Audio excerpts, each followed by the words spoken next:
चिकित्सा अभाव 1.5 मासर शिशुपुत्र मृत्यु। भूल इंजेक्शन जोगु शिशुपुत्र जीवन चलीगला। स्वास्थ्य कर्मी अवहेला जोगु एपरी घटना घटी। एहिभଳି लोमटांकुर दृश्य देखा मिली रायगढ़ जिला काशीपुर ब्लॉक अंतर्गत सुंगेर पंचायत सियाड़ीमाल ग्राम में देखा मिली। सुदाम माझी और तांको स्त्री गायत्री माझी 1.5 मासर शिशु को पेंटम फास्ट डोज टीका बा आईपीवी वैक्सीन दिया जायथिला। हेले टीका देबार 4 रु 5 घंटा परे शिशुर मृत्यु होइथिबा जणा पड़िछि। सुदाम माझी जड़े विकलांग बोली जणा पड़िछि। सुस्थ शिशु को टीका देबा संगे संगे शिशुर स्वास्थ्य अवस्था बिगिड़ी जाइथिला। हेले शिशुर स्वास्थ्य अवस्था को नहीं उक्त स्वास्थ्यकर्मी को जोगाजोग विफल हेबा परे परिवार मध्यरु स्वास्थ्यकर्मी निकट को सुंगेर जाइथिले। हेले मध्य स्वास्थ्यकर्मी जनक पहुंची नथिले।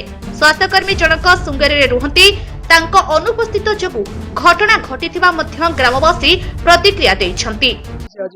आज सुदाम माझी सुदाम माझीर पुअर मृत्यु होईछि। कारण काली जो वैक्सीन आउ टीका आमर एनएम दीदी एनएम सेंटर रे देइथिले।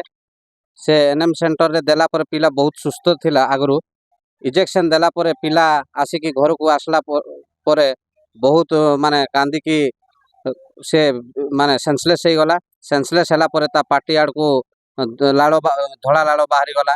तापर ता नाक पटु ब्लड बाहरी करिके पिलार मृत्यु हो जाइछि।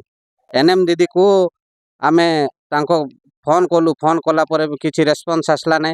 बाध्य होइके तांको घर को गलु। घर को गला परे से माने कहले कि मते जहा करवार अछि कर मु आसीबी नै बोली कि डायरेक्ट मना कर देले।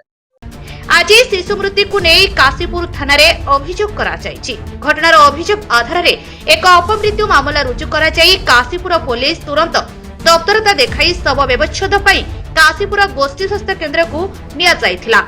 हेले काशीपुर गोष्ठी स्वास्थ्य केंद्र रे शव व्यवच्छेद पई काशीपुर गोष्ठी स्वास्थ्य केंद्र ठारे शिशु विशेषज्ञ नथिबा हेतु कोरापुट मेडिकल को पुणी थरे पुलिस गाड़ी रे स्थानांतर करा जायछि। ब्यूरो चीफ ऋषिकेश साहू का रिपोर्ट, ओडिशा न्यूज 27।